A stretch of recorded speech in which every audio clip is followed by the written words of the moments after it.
الله الرحمن الرحيم.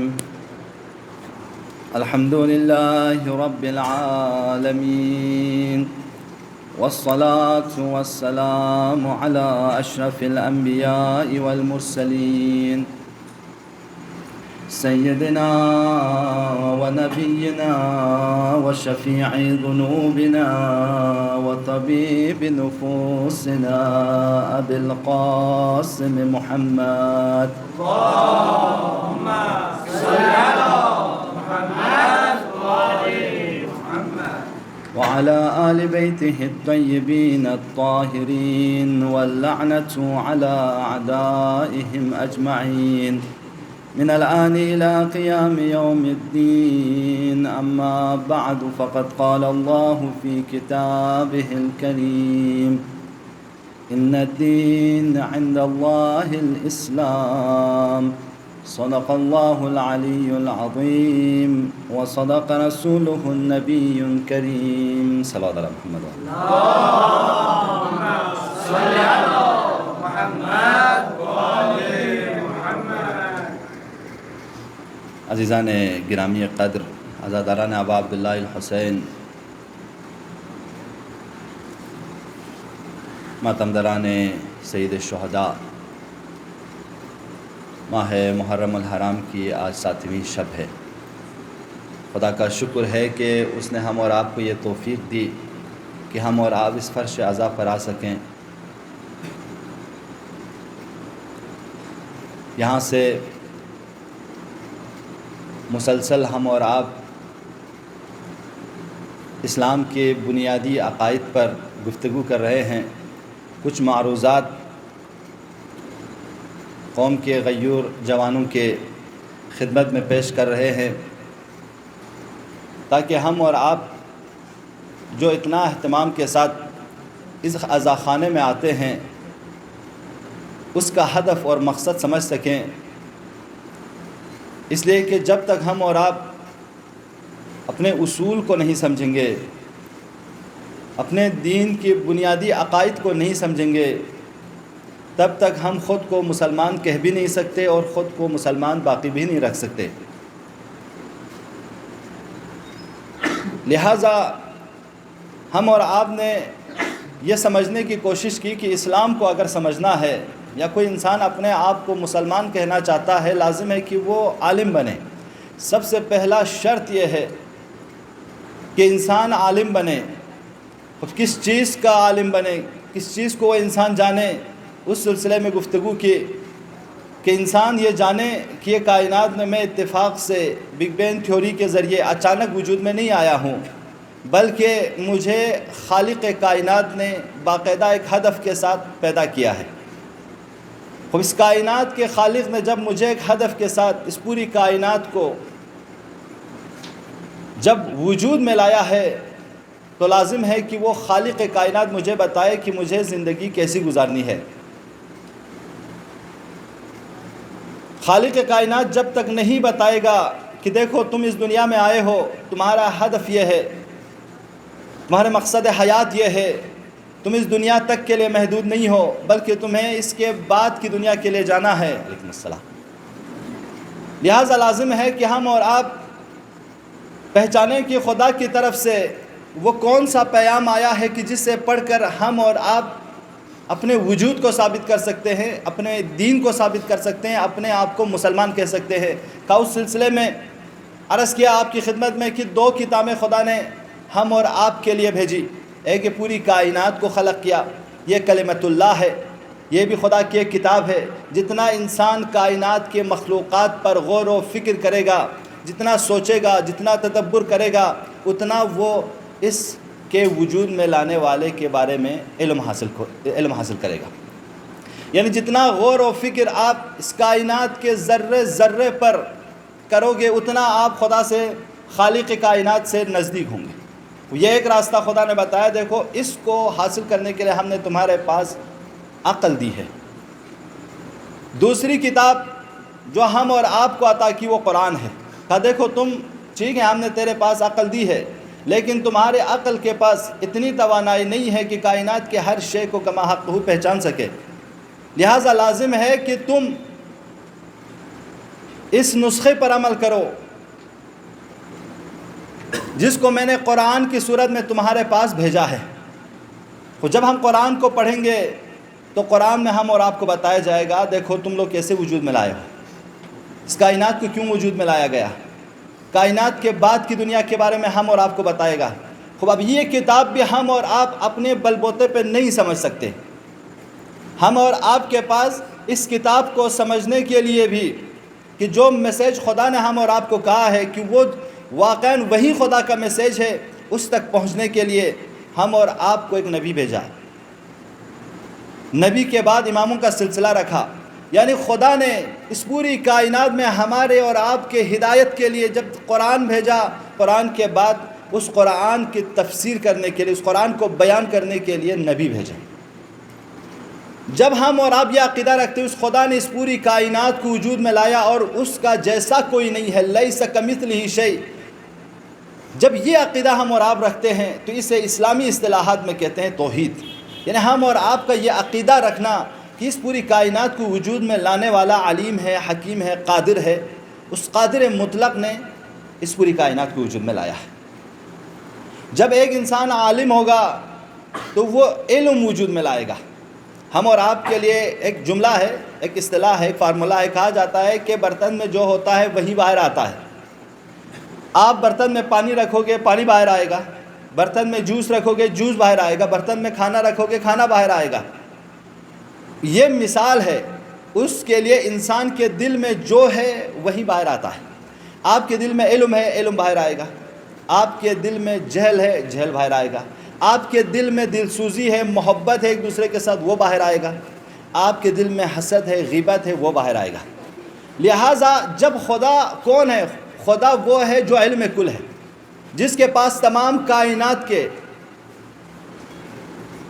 کے تمام ذرہ ذرہ کے بارے میں علم ہے، یعنی کائنات میں کوئی خدا سے بڑھ کر عالم نہیں۔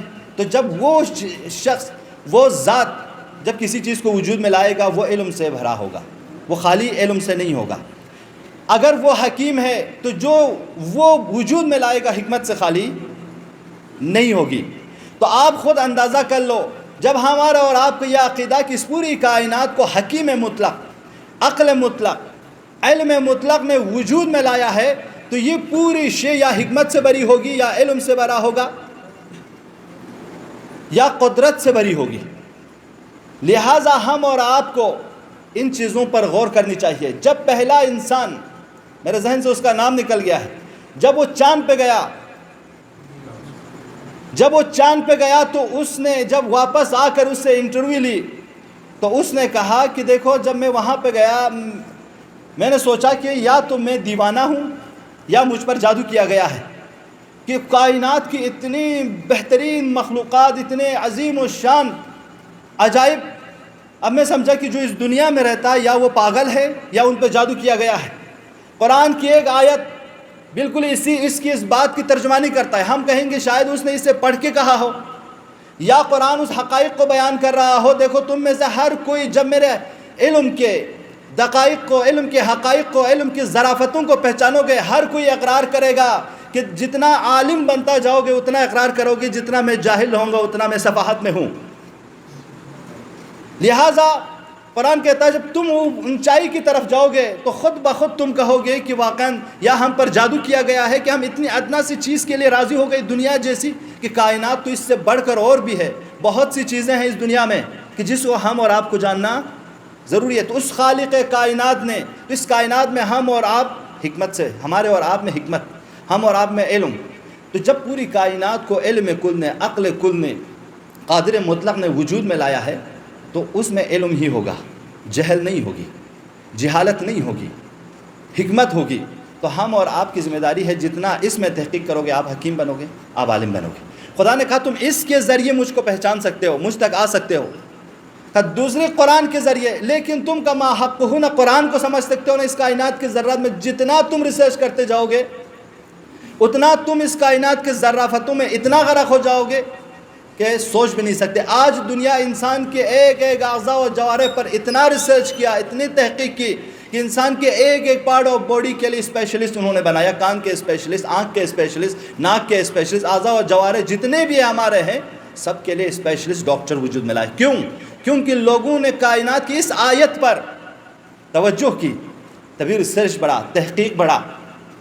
آپ سب پڑھے لکھے جوان ہیں، آپ سمجھ لیجئے کہ جب خالق کائنات علیم نے اس کو وجود میں لایا ہے تو یہ علم سے خالی نہیں ہوگا. اب ایک شیعہ جوان، ایک حسینی جوان جب یونیورسٹی میں جائے گا، جب وہ اپنا تحقیق لکھے گا، جب وہ ریسرچ کرے گا، تو ایک وہ شخص جو ایتھس ہے، جو خدا کو تسلیم نہیں کرتا، جو پوری حتی دین کو تسلیم نہیں کرتا، ملحد ہے، اس میں اور آپ کے رویے میں آسمان اور زمین کا فرق ہوگا. میں آپ کو ایک مثال دوں. ایک انسان خدا کو مانتا ہے، ایک انسان خدا کو نہیں مانتا. ہیومنسٹ آپ لوگوں نے پڑھا ہوگا نا، ہیومنسٹ ہمارے یہاں غلط ترجمہ کیا جاتا ہے. ہیومنسٹ کا ترجمہ انسانیت کرتے ہیں، انسانیت نہیں ہے. ہیومنسٹ یعنی انسان پرستی. ہم اور آپ کیا کہتے ہیں؟ خدا پرستی. ہیومنزم آج پڑھیے گا جا کے، اگر آپ لوگوں میں سے کچھ جوانوں نے اگر نہیں پڑھا ہے، اسے پڑھنا ضروری ہے. یعنی غربی کلچر کے بنیادی اصول میں سے ایک ہیومنزم ہے. جس طرح ہم اور آپ کہتے ہیں دین میں لا الہ الا اللہ، خدا کے علاوہ، اللہ کے علاوہ کوئی اور خدا نہیں، جس کے بعد ہم اور آپ اپنے آپ کو مسلمان کہتے ہیں. ہیومنزم کہتے ہیں لا الہ الا انسان، انسان کے علاوہ کوئی خدا نہیں. یعنی ہیومنزم یعنی اس نے اپنے آپ کو خدا کی جگہ پہ رکھا. انشاءاللہ خدا مجھے توفیق دے میں اس مثال کو سمجھا پاؤں، چونکہ یہ آج کے زمانے کا خطرناک دین ہے. آپ اور ہم کہتے ہیں ایتھیزم بے دینی ہے، لیکن آج کل کے ریسرچ محققین اور آج کی تحقیقات اس نتیجے پر پہنچے ہیں کہ atheism is a new religion. Atheism آج کا جدید مذہب ہے. دنیا کے 25% لوگ اس کی پیروی کرتے ہیں. خب ایتھیزم کی بنیادی اصول کیا ہے؟ بنیادی اصول ہیومنزم ہے. وہ کہتا ہے لا الہ الا انسان.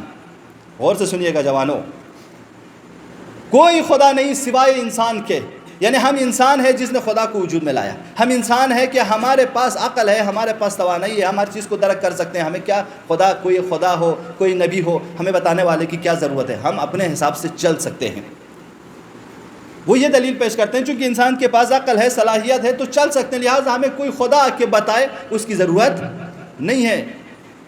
آپ کو میں ایک اور مثال دوں نزدیک ہونے کے لیے. ایک بار آپ اپنے اوپر یہ سوچئے کہ آپ خدا ہے، ایک بار یہ سوچئے کہ آپ کا خدا ہے. آپ ایک بار زندگی کیجئے صبح سے شام تک یہ سوچ کے کہ آپ خدا ہے. ایک بار آپ یہ سوچ کر زندگی کیجئے میرا کوئی خدا ہے. آپ کے رفتار میں، آپ کے کردار میں، آپ کے چلنے میں، آپ کے بولنے میں، آپ کے سوچنے میں آسمان اور زمین کا فرق ہوگا. جب آپ اپنے آپ کو خدا کہو گے تو کسی کے نہیں سنو گے. آپ خود خدا ہو، کسی کے نہیں سنو گے آپ. لیکن جب آپ کہو گے کہ میرا کوئی خدا ہے تو اپنی نہیں سنو گے، اس کے سنو گے. اتنا بڑا فرق ہے. اب یہ دنیا ہم کو کہاں لے جا رہی ہے؟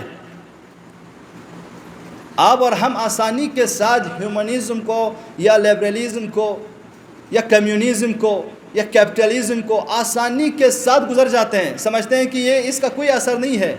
بڑے سوچ سمجھ کر ان لوگوں نے وجود میں لایا. اب یہ کیوں ایسا وجود میں آیا؟ کیوں یہ لوگ ہیومنسٹ ہو گئے؟ کیوں ان لوگوں نے خدا کو چھوڑا، خود کو خدا کی جگہ پہ رکھا؟ ایسا نہیں ہے کہ ہم اور آپ کہیں کہ یہ ہیومنسٹ لوگ جاہل ہیں. نہیں، بڑے پڑھے لکھے لوگ ہیں، آج کی دنیا کو جہت دینے والے لوگ ہیں. فرسٹ ورلڈ جو اپنے آپ کو دنیا کے سب سے اعلیٰ انسان اور ذہنیت کے مالک سمجھتے ہیں، ایسے لوگ ہیں. آپ لوگ کیا سمجھتے ہیں یہ لوگ معمولی شخصیات ہیں؟ نہیں. جنہوں نے ہمارے اکنامک سسٹم بدلا، ایجوکیشن سسٹم بدلا، ہمارے گورنمنٹ بدل دی، ہماری سوچ بدل دی، ہمارے کلچر بدل دیے، تو آپ معمولی لوگ ہیں. وہ لوگ جنہوں نے ہم اور آپ کو یہ یقین کرایا دین کچھ بھی نہیں ہے، خدا کچھ بھی نہیں ہے، ہم خود خدا ہیں، ہم نے خدا کے تصور کو وجود میں لایا ہے.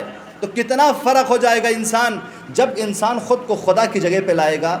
تو آپ وہ کس کی سنے گا؟ اس کو آپ دین کی ضرورت ہے؟ وہ نبی کو مانے گا؟ وہ پنڈت کو مانے گا؟ وہ گردوارے کو مانے گا؟ وہ پادریوں کو مانے گا؟ نہیں مانے گا. کیوں؟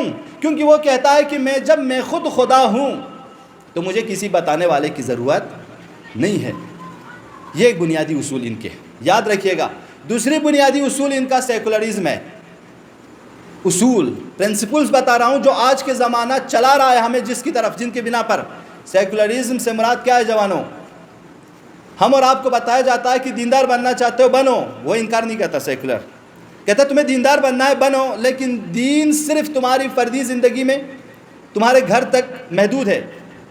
دین صرف پرسنل ایشو ہے. آپ دین کو لے کر جامعہ میں، دین کو لے کر کسی ایجوکیشن سسٹم میں، دین کو لے کر سیاست میں نہیں آ سکتے ہو. یہ سیکولر، بہت خلاصہ کر کے میں بتا رہا ہوں.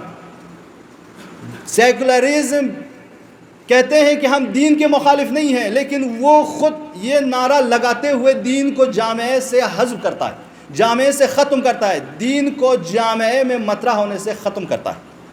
کیونکہ دین آیا ہے لوگوں پہ حکومت کرنے کے لیے، جامعہ کو بدلنے کے لیے. سیکولرزم آتا ہے کہ ہم سیکولر ہیں لہٰذا دین کو آپ محدود رکھو.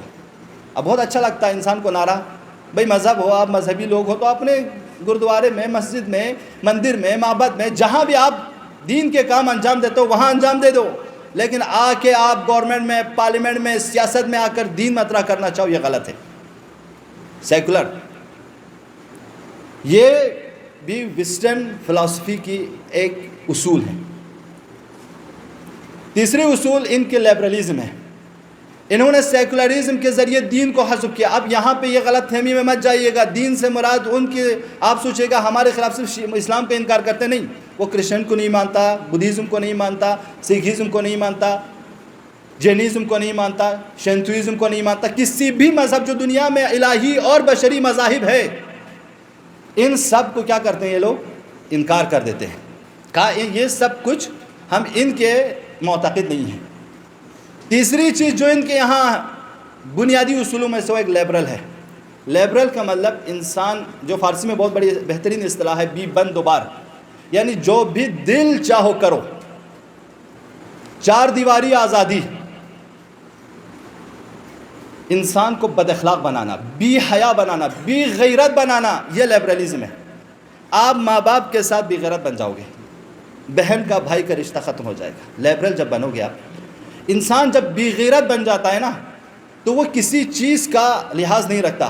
حدیث میں ہے کہ من لا حیا لہ لا دین لہ، جس کے پاس حیا نہیں اس کے پاس دین نہیں. آپ اور ہم بڑے فخر سے کہتے ہیں کہ میں لیبرل ہوں. ہم تو لیبرل سوچ رکھتے ہیں. یہ تھوڑا ان اصطلاحات کو ایک شیعہ مسلمان غور سے استعمال کریں، ہلکا نہ لیں ان چیزوں کو. لیبرل یعنی آپ بے حیا ہو کیا؟ لیبرل یعنی بے غیرت. ان کے یہاں کوئی اخلاقی اقدار نہیں ہے. اب اس سے میں، کیونکہ میں کھول نہیں رہا ہوں،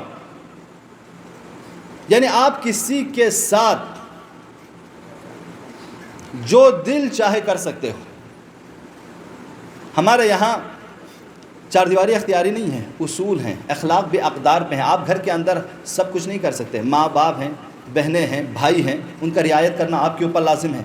لیکن جب آپ لیبرل بنیں گے نا، آپ بے حیا بنیں گے، بے غیرت بنیں گے، تو آپ کے یہاں کوئی اصول نہیں ہے، آپ کی خواہشات نفس ہیں.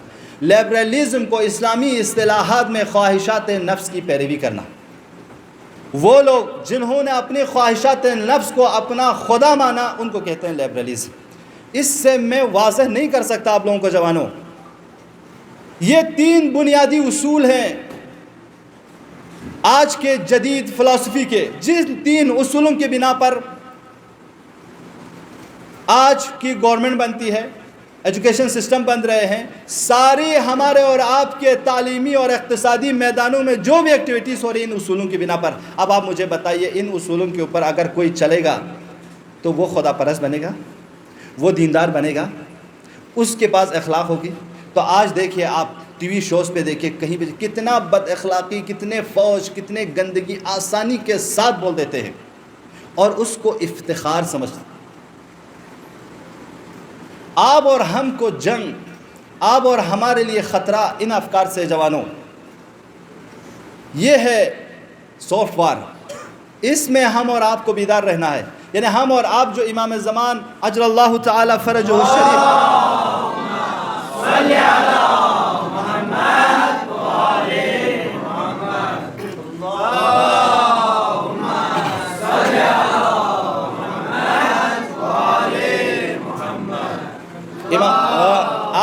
آپ جو امام زمان کے منتظر ہیں عزیزو، ہم اور آپ جو امام زمان کے منتظر ہیں نا، امام زمان کی جنگ کن سے ہونے والی ہے؟ ان اصولوں کے ساتھ ہے۔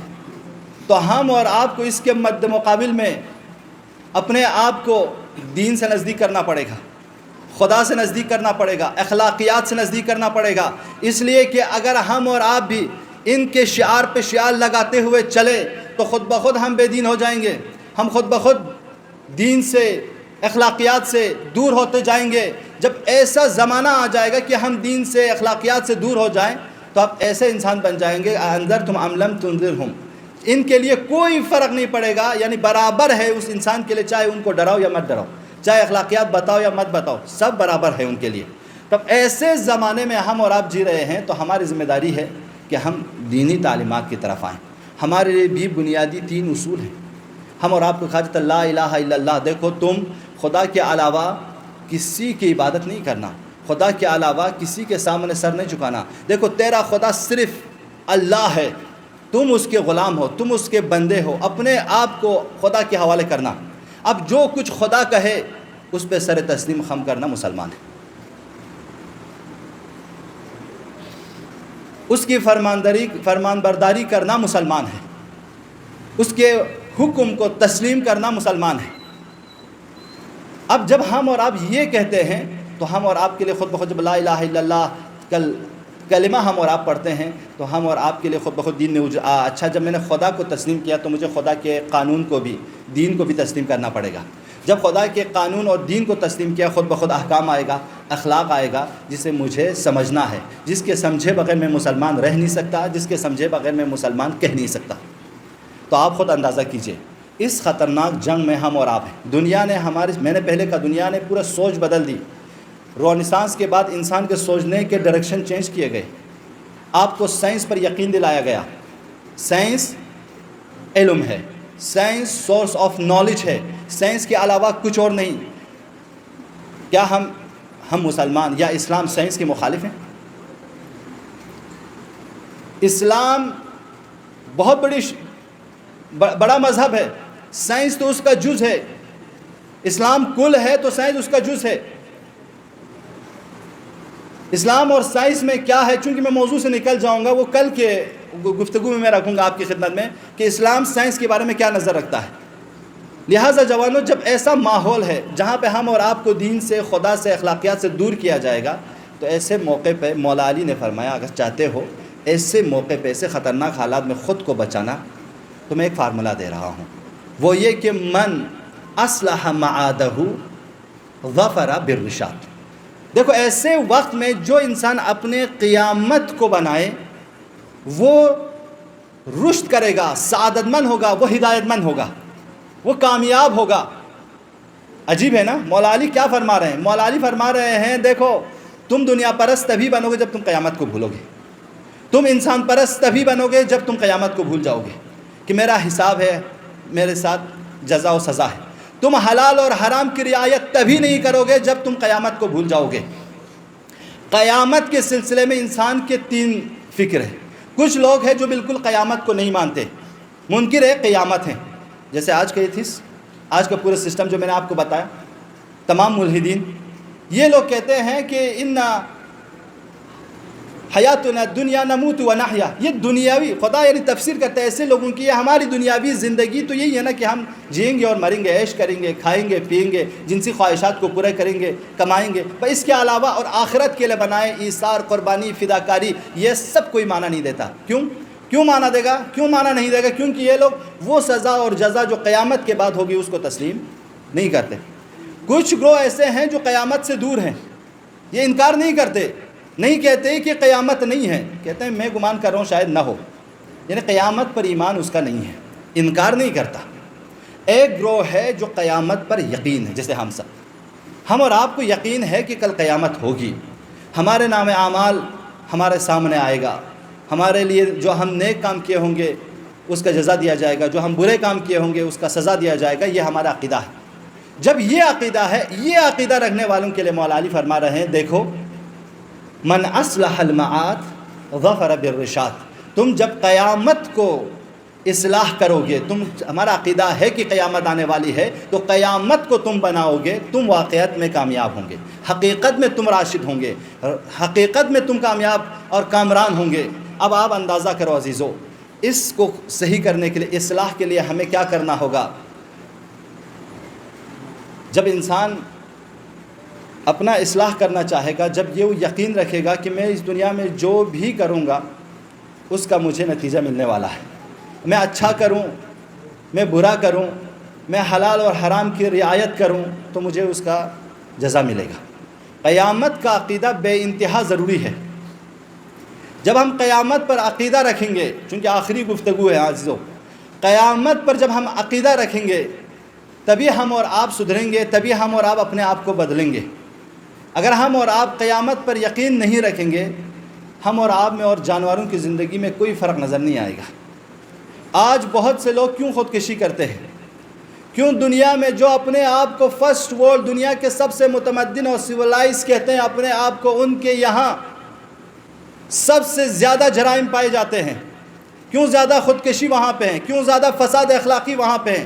ان سب کی وجہ یہ ہے کہ ان لوگوں نے دین کو چھوڑا ہے، ان لوگوں نے مذہب کو چھوڑا ہے، ان لوگوں نے قیامت کو چھوڑا ہے، سب کچھ دنیا کے لیے سوچا۔ تو 2003 میں امریکہ میں 40 ڈاکٹروں نے مٹھی بھر زہر کی گولی کھا کر اپنے آپ کو مار دیا، خودکشی کی، اجتماعی سوسائڈ کیے۔ جب ان سے پہلے ان لوگوں کے بارے میں تحقیق کیا گیا تو وہ لوگ ایسے تھے، یار ہم نے یہاں عیش کیا، بہترین فیسلٹیز ہمارے پاس تھی، تمام چیزیں ہمارے پاس تھی، گاڑی تھی، بنگلے تھے، سب کچھ تھے، عیش عشرت، شراب نوشی، عیاشی، سب کچھ ہم نے کیا، لیکن پھر بھی ان لوگوں کو سکون نہیں ملا۔ آخرکار سب نے ایک ساتھ اجتماعی سوسائڈ کی۔ عزیز جوانوں، جب انسان کے پاس دین نہیں ہوگا، کروڑ پتی بھی آپ بن جائیں گے، آپ کو سکون نہیں ملے گا۔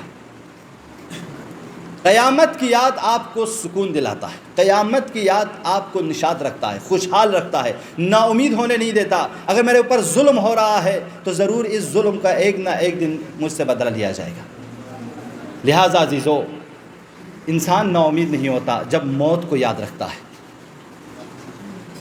جب انسان موت کو یاد رکھتا ہے، اس میں ایک اور چیز آتی ہے، ایثار و قربانی کی۔ ہم اور آپ نے صرف کربلا کے شہداء کے بارے میں پڑھا کہ یہ لوگ اپنے آپ کو مولا حسین وقت کے امام پر فدا کر دیے، قربان کر دیے۔ لیکن آج کے دور میں بھی، 20ویں صدی میں بھی ایسے دیندار تھے۔ محسن حجیجی کے بارے میں آپ سب لوگ جانتے ہیں، 20 سال کا جوان ہے، اس کے بچے ہیں، اس کے بیوی ہیں، اس کے ماں باپ ہیں، لیکن وہ انسان اٹھ کر جاتا ہے حضرت زینب کے ذریعے سے دفاع کے لیے، مقدسات حرم سے دفاع کے لیے چلے جاتے ہیں اور خود کو قربان کر دیتے ہیں۔ تو آج کے دور میں بھی ایسے جوان موجود ہیں۔ شہید محمد حسین فہمیدہ 13 سال کا جوان ہے، لیکن اتنا جذبہ، اتنا ایثار، اتنا قربانی کہ جب وہ ٹینک آ رہا ہوتا ہے خود کو ٹینک کے نیچے ڈال دیتا ہے تاکہ دشمن اٹھ جائے اور دین بچ جائے اور اس کی سرزمین بچ جائے۔ یہ جذبہ کون دیتا ہے جوانوں؟ یہ ایثار اور قربانی کا جذبہ کون عطا کرتا ہے؟ کس وجہ سے ان جوانوں میں آتا ہے؟ قیامت کی یاد کی وجہ سے۔ ان کو یقین ہے کہ آج میں اپنے اعضاء و جوارح کو فدا کر دوں گا، کل میرے اعضاء و جوارح میرے حق میں گواہ دیں گے۔ خدایا، اس نے اس اخلاص کے ساتھ مجھ کو تیرے دین پر قربان کیا تھا۔ اور ایک چیز قیامت پر یقین رکھنے سے، اور آخری نقطہ آپ کی خدمت میں، زحمت تمام جوانوں، کہ ہم اور آپ کو اپنے خواہشات پر کنٹرول دیتا ہے۔ ہم ہر اس چیز کو نہیں دیکھتے، ہر اس چیز کو نہیں سنتے، ہر تمام چیزوں کو نہیں کھاتے، ہر چیز پر نہیں چھوتے۔ کیوں؟ کیونکہ آپ کو یقین ہے کہ ایک قیامت ہے، جب اگر میں چھوؤں گا میرا ہاتھ کل میرے خلاف گواہی دے گا، میں دیکھوں گا میری آنکھ مجھ سے پہلے گواہی دے گی، میں سنوں گا مجھ سے پہلے میری کان گواہی دے گی۔ انسان بڑا احتیاط کرتا ہے ہر چیز پہ۔ میرے دوست بھی نہ ہو، میرے بھائی بھی نہ ہو، میرے خاندان کا کوئی بھی نہ ہو، میں اکیلا کمرے میں رہوں، آپ کو یہ خیال آتا ہے میں اکیلا نہیں ہوں، خدا کا پورا لشکر میرے ساتھ ہے۔ خدا خود تو قادر مطلق سب دیکھ رہا ہے، لیکن میں آنکھ سے کیسے چھپاؤں، میں کان سے کیسے کہوں، میں ہاتھ سے کیسے کہوں؟ لہٰذا جوانوں، امام خمینی کا ایک جملہ ہے، کہتے ہیں کہ در عالم در محضر خداست، در محضر خدا گناہ نہ کنید۔ یہ پوری کائنات خدا کے سامنے ہے، خدا کے سامنے گناہ نہ کیجیے۔ کل میرے ایک عزیز دوست نے مثال دی، ہم اور آپ جب سی سی کیمرہ کی توجہ کرتے ہیں، بہت سے انسان بچ جاتے ہیں، بہت سے تخلفات سے بچ جاتے ہیں، خلاف کاریوں سے بچ جاتے ہیں، صرف ایک سی سی کیمرے کے اوپر، در حال کہ وہ ہر چیز کو ضبط نہیں کرتا۔ شاید ہماری آواز ضبط نہ کریں یا وہ بھی کر لیں، لیکن بہت سی چیزیں ہماری یاد ہم سی سی کیمرے سے بھی چھپ کے کر سکتے ہیں۔ لیکن کہتا ہے کہ جب سی سی کیمرے کو ہم دیکھتے ہیں، انسان رک جاتا ہے بہت سی چیزوں کو انجام دینے سے۔ لیکن یہ انسان یہ نہیں سوچتا کہ خدا نے سی سی کیمرہ میرے اوپر لگا رکھا ہے، میرے کان جو ریکارڈ کر رہا ہے، میرا اعضاء و جوارح ایک ایک چیز کو ریکارڈ کر رہا ہے، میں کس زمین پہ جاتا ہوں، کہاں جاتا ہوں، کس کلب میں جاتا ہوں، کس مجلس میں جاتا ہوں، کس مسجد میں جاتا ہوں، ایک ایک چیز گواہ۔ یہ پوری کائنات خدا کی لشکر ہے، یہ چرن، یہ پرن، یہ پنکھے، یہ درخت، یہ دیوار، سب کل قیامت میں ہمارے گواہ دیں گے۔ پروردگارہ، ان لوگوں نے فرش عزا بچھایا تھا، یہ لوگ آئے تھے ابا عبداللہ الحسین کے عزا خانے میں، ان لوگوں نے آنسو بہایا تھا، پروردگار اس نے توبہ کی تھی، پروردگار یہ اپنے گناہ پہ ندامت ہوئے تھے۔ ہم اور آپ سے پہلے ہمارا دل، اگر ہم اور آپ دل سے گناہ کریں گے نا، کل ہم اور آپ سے پہلے ہمارا دل کہے گا پروردگار اس نے صحیح نیت سے توبہ کی تھی، استغفار کی تھی۔ عزیز جوانوں، یہ فرش عزا ہے جو قیامت سے جوڑتے ہیں۔ جب ہمارے اور آپ کے پاس قیامت کا تصور ہوگا، ہم اور آپ بہترین انسان بھی ہوں گے، ہمارا اخلاق اچھا ہوگا، رفتار اچھا ہوگا، کردار اچھا ہوگا، ہر چیز صحیح ہوگا۔ یعنی ہم اور آپ اپنے آپ کو اس دنیا میں جب قیامت کی یاد میں کوئی کام کریں گے تو ہم 100% اپنے آپ کو نمبر دے سکتے ہیں۔ اس وقت ہم اور آپ اپنے آپ کو کہہ سکتے ہیں پروردگار موت میری طرف آ جائے یا میں موت کی طرف چلے جاؤں، میرے لیے کوئی پرواہ نہیں ہے۔ بس عزیز و زحمت تمام، جب انسان قیامت کی اصلاح کرتا ہے تو حور بنتا ہے، لیکن جب انسان قیامت کی اصلاح نہیں کرتا تو عمر سعد بن جاتا ہے۔ مولا حسین نے 6 محرم کو عمر سعد سے کہا، عمر سعد کو قیامت بھی ہے، تم یہ جو کچھ کر رہے ہو اس کا حساب ہوگا۔ لیکن عمر سعد کون سننے والا تھا؟ وہ تو ایسے ہیں کہ آپ ان سے کہو یا نہ کہو برابر ہے۔ انسان جب اتنا قساوت قلب میں، دنیا میں غرق، مادیات میں غرق، خواہشات میں غرق ہو جاتا ہے نا جوانوں، تو ان کے لیے نصیحتیں کام کرنی چھوڑ دیتی ہیں، نصیحتیں ان پر اثر انداز نہیں ہوتی، اور جب نصیحتیں اثر انداز نہ ہو تو وقت کے امام کو شہید کرتی۔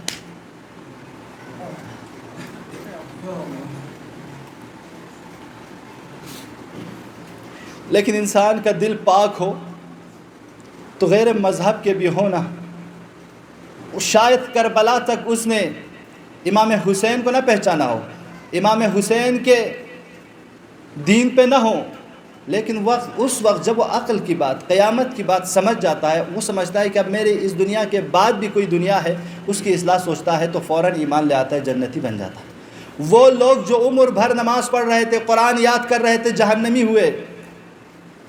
کیوں؟ کیونکہ قیامت نہیں دیکھا۔ لیکن جب انسان قیامت کو دیکھ لیتا ہے تو غیر مذہب کے لوگ بھی امام حسین پر اپنے آپ کو قربان کر دیتے ہیں۔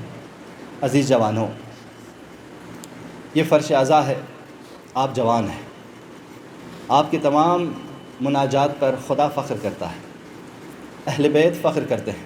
آج مجھے یقین ہے امام زمان آپ جوانوں پر فخر کر رہے ہوں گے کہ وہ جوان ہے کہ میرے جد کو نہیں بھولا، یہ وہ جوان ہے کہ میرے علی اکبر کو نہیں بھولا، یہ وہ جوان ہے جو فرش عزا پر آتے ہیں، جو میرے جد کو یاد کرتے ہیں۔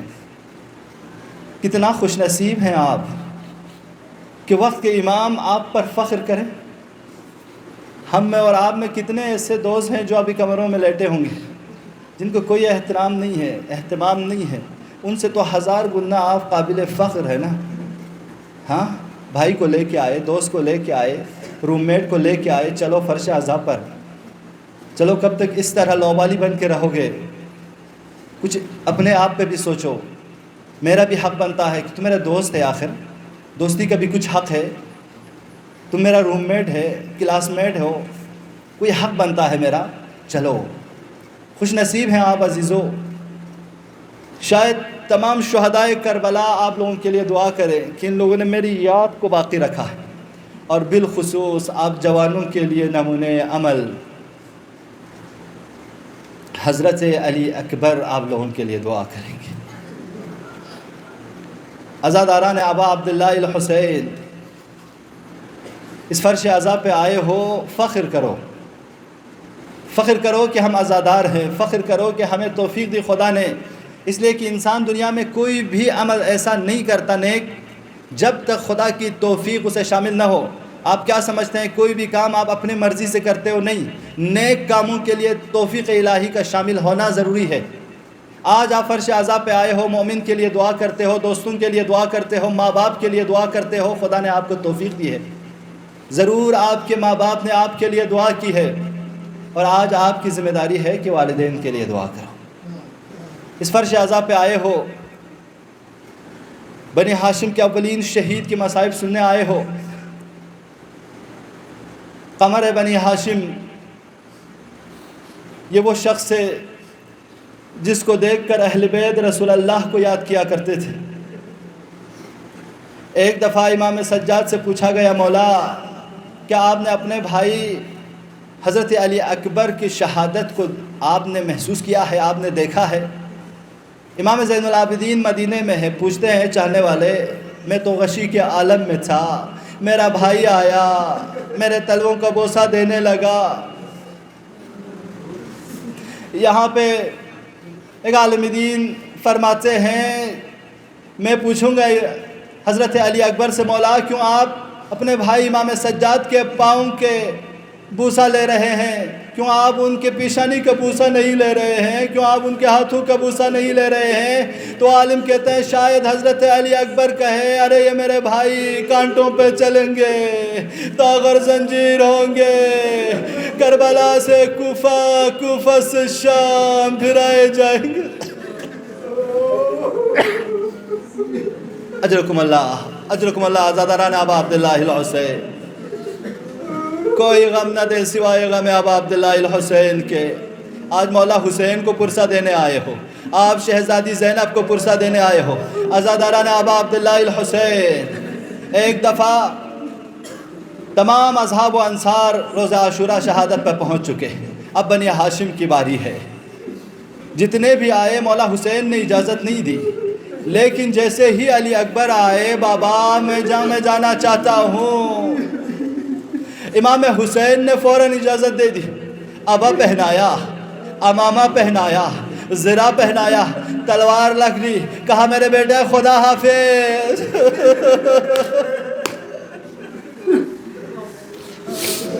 اجرکم اللہ، اجرکم اللہ. مولا سلامت رکھے عزاداران ابا عبداللہ الحسین.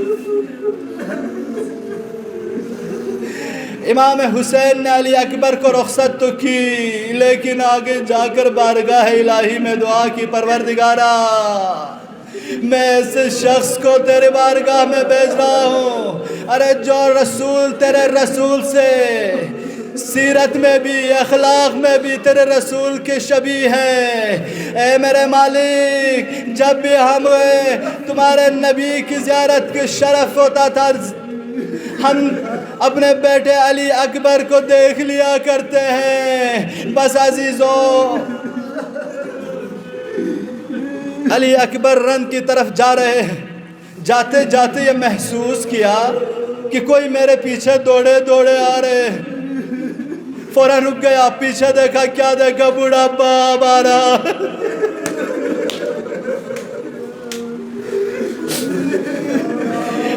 بابا کو آتے دیکھ کر بابا کو آتے دیکھ کر علی اکبر رک گئے، گھوڑے سے اترے، بابا کی خدمت میں آئے. بابا آپ نے ہی تو رخصت کیا تھا, بابا کیوں آئے ہو؟ بھائی اتنا کہنا تھا. مولا حسین نے فرمایا علی اکبر اے کاش تمہارا جیسا جوان ہوتا تو تمہیں پتہ چلتا کہ ایک جوان کو جنگ میں بھیجنا کتنا باپ کے لیے سخت ہے. اجرکم اللہ زادہ رانا ابا عبداللہ الحسین. علی اکبر عرض کرتے ہیں بابا آپ اگر میرے ساتھ آتے رہے تو میں رن میں نہیں جا پاؤں گا. بابا مجھے اجازت دے دیجئے. آخرکار امام حسین نے الوداع کی, کہا میرے بیٹا خدا حافظ. علی اکبر گئے ہیں عزیزو. کربلا میں یہ واحد شہید ہے جو میدان میں جانے کے بعد پھر پلٹ کر آئے ہیں. علی اکبر رن میں گئے, اتنے دشمنوں کو واصل جہنم کرنے کے بعد بہت سے دشمنوں کو واصل جہنم کیا, پھر واپس آئے. بابا کے پاس آ کر عرض کیا بابا اگر پانی کا ایک بوند مل جائے تو میں ان کو دکھاؤں گا کہ شیر خدا کا نواسہ کون ہوتا ہے.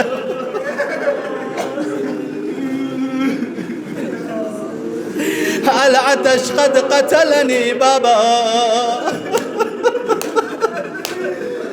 Skomsches bong alla cinta so baba.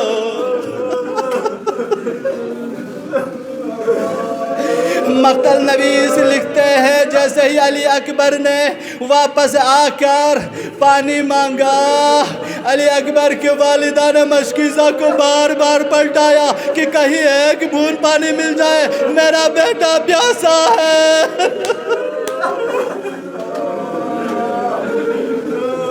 ادھر مولا حسین نے فرمایا اکبر اور اپنے زبان کو میرے منہ میں رکھ لو.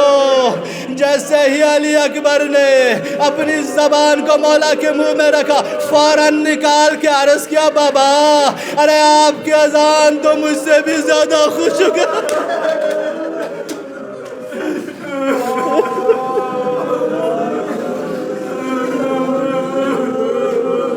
اجرکم اللہ زادہ رانا ابا عبداللہ الحسین. امام حسین نے وداع کی, کہا علی اکبر میرے بیٹے میرے لال چلے جاؤ, دیکھو حوض کوثر پر تمہارا جد حوض کوثر کا پانی لے کر تیرا منتظر ہے. علی اکبر رن میں آئے عزیزو. علی اکبر جب جڑ آئے تو اشقیاء پر اتنی جنگ کی, اتنے لاشیں گرائے, یزیدی فوج میں تلاطم مچ گیا. سب نے آواز دیا رے علی اکبر کے ساتھ تن و تنہا لڑا نہیں سکتے, اس لیے ہم سب ساتھ میں حملہ کرتے ہیں.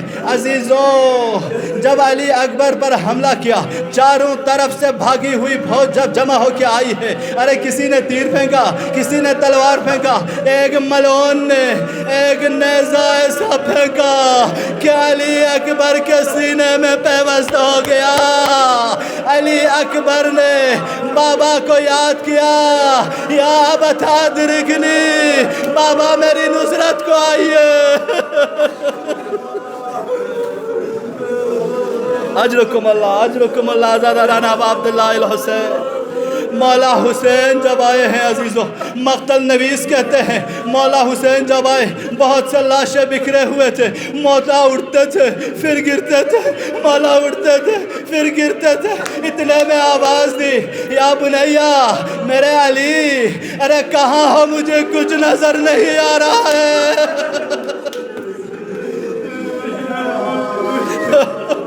اجرکم اللہ.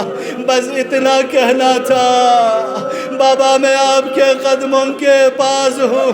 مولا حسین جب بیٹھے ہیں علی اکبر کو کس حالت میں پایا ہے. جب مولا نے علی اکبر کے سینے میں برچی دیکھا, مولا نے نکالنے کی کوشش کی, اما نکالنے سے پہلے مدینے کی طرف رخ کیا. میرے نا مدینے کی طرف رخ کر کے آواز دی نانا میری مدد کو آئیے, آپ کے ساتھ خلیل اللہ کو لے کے آئیے, میں اپنے اسماعیل کو ضرور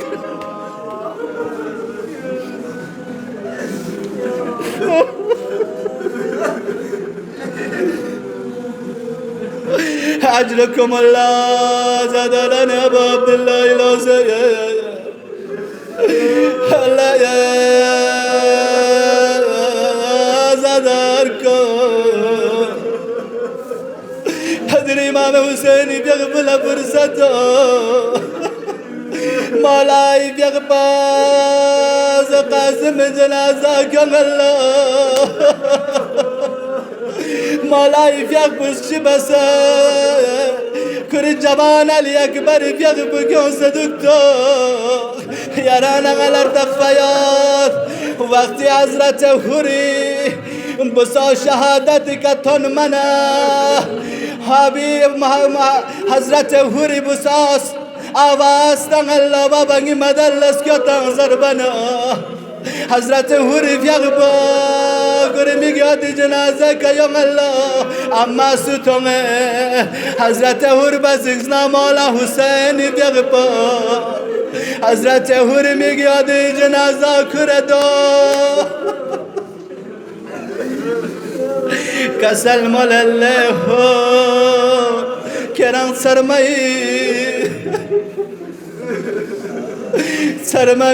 سرمامیاران جوان جنازه کیام پچز میں مانا ٹاک ٹاکین رنگ جوان بگری دل لگا چجز پر لاہور کرمی گاتی جنازہ نزلنے اما من رزقین کرک گرنو دریز دجاق بانو علی اکبر جنازہ کا مولائی بیغبتنے تنها تنها مولا فریاد بلو سکیتا جوان جنازہ کر کھنچے خیمگانا بازم اللہ فن حسین زینب یاد ہے کرمی گیاد جنازہ لنما